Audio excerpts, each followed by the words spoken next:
title, Standing on the Shoulder of Giants, obviously, as with all your album titles, ever since you announced what it's going to be called, there's this frenzy of analysis from people who are going, I mean, is there anything to analyse on the title? No, there is no big meaning behind it. I have to say, it was just written on the edge of a £2 coin and it sounded good.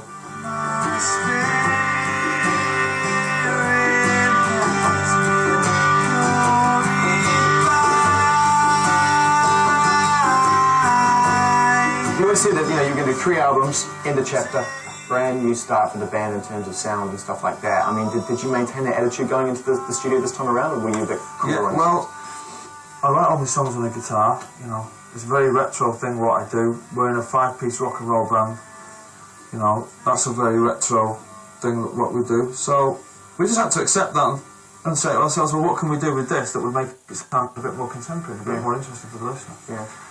And that's when we decided, well, we didn't have any ideas, so we decided to get a producer in, because then you can always blame him.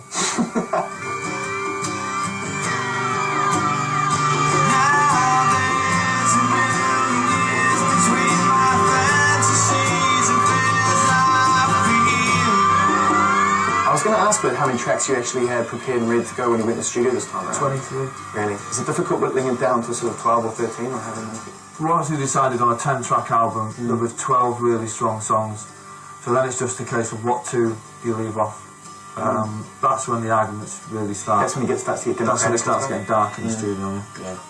But I think we've done alright this time around. Say we had so many songs, because we've still got 5 or 6 left, which will probably end up on the next record. B-sides maybe as well. Well, that, we never really understood why people would just put out a CD with the main track on and a couple of remixes. To me, that's just ripping off young kids. Yeah. And especially when you've got this double CD format, I just think that's disgusting. I think that the people who run HMV and Virgin and Tower Records must be sat back just laughing up. These kids are spending, instead of a single costing $1.99, now to get, and then they put out one single and it comes in a box with a big gap in, they can fill that goes by buying the other single. Yeah. That's the worst. There should be floor against when I was listening to the second-hand record store.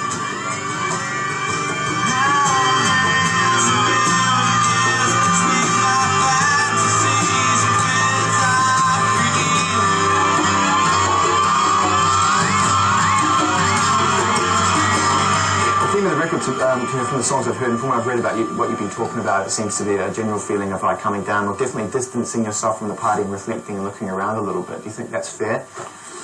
Yeah. Is it something you're aware of when you're writing it, or did it just come out? Yeah, it's the first album I've written since the first one, when I've been straight. Whereas the first album I wrote when I was straight was only because of the fact